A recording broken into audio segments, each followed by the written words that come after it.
శుభములు మేము తెలియజేసుకుంటా ఉన్నామండి. ఈ చల్లటి పూట, ఈ మంచి సమయంలో మీ మధ్యకు ఒక మంచి శుభవర్తమానం మేము తీసుకొని వచ్చినాం.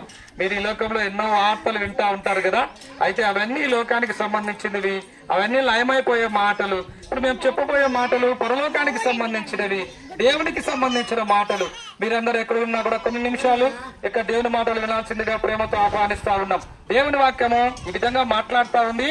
మానవుని జీవితం ఇంతలో కనబడి అంతలో మాయమైపోయే ఆవిరి వంటిదండి మానవ జీవితం.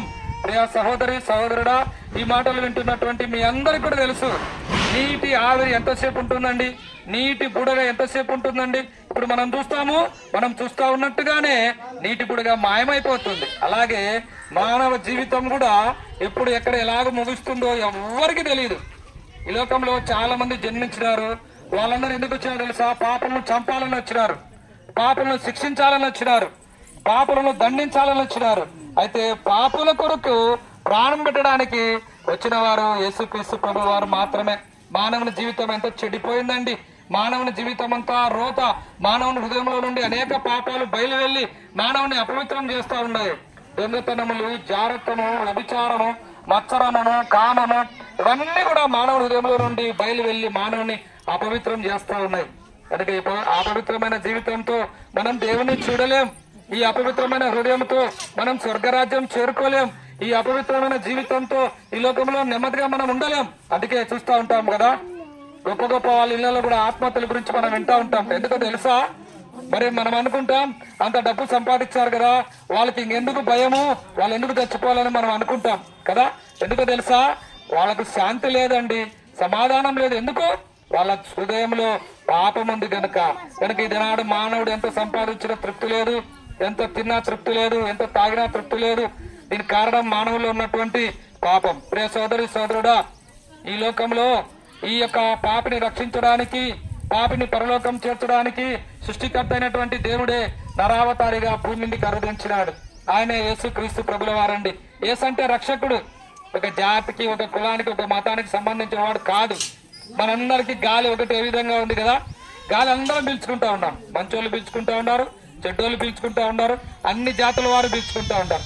భూమి అందరికీ ఒకటే కదా, మంచోళ్ళకి ఒకరొక భూమి, చెడ్డోళ్ళకి ఒకరొక భూమి, అట్లుండదు. ఆకాశం అందరికీ ఒకటే.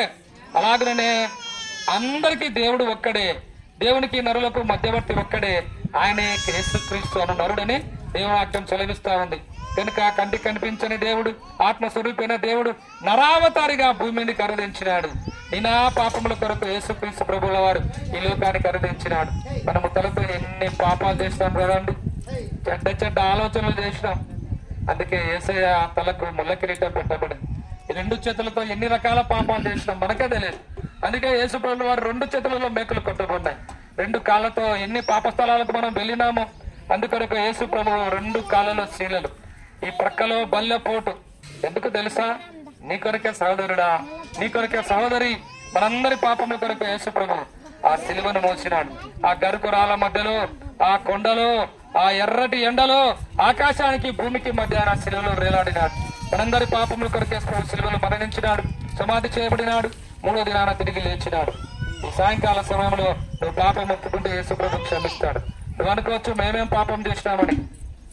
దేవుని వాక్యం చెప్తా ఉంది, మేలైనది చేయనెరిగి అలాగూ చేయకుండుట పాపము అని దేవుని వాక్యం చెల్లిస్తాడు. దేవుడు ఏ మాట అయితే చెప్పినాడో అది చేయకపోవడమే పాపం.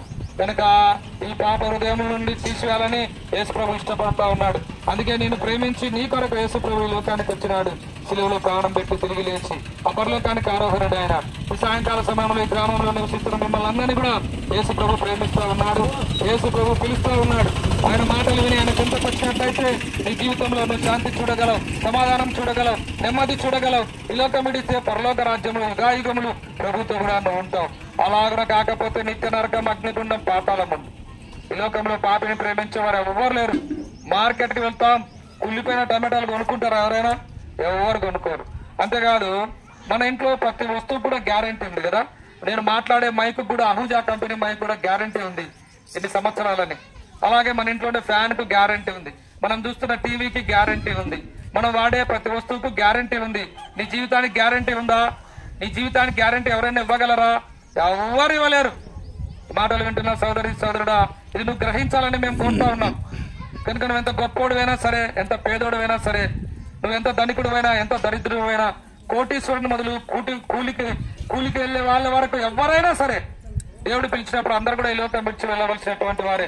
కనుక ఈ లోకం వదిలి వెళ్ళక ముందే, నీలో ఉన్నటువంటి ఊపిరి ఆగిపోక మునిపే, నిన్ను పూడ్చిపెట్టక మునిపే, సోదరి సోదరుడా, ఈ మాటలు వింటున్నా నీవు యేసు ప్రభుని అంగీకరించు, యేసు ప్రభుని హృదయంలో చేర్చుకో, పాప క్షమాపణ పొందు, పరలోక రాజ్యానికి వారసులు అవుతావు. కాకపోతే నువ్వు విడువబడతావు. అది ఘోరం, భయంకరమైన నరక కూపం. అందులో నువ్వు ప్రవేశించడం యేసుప్రభుకి ఇష్టం లేదు.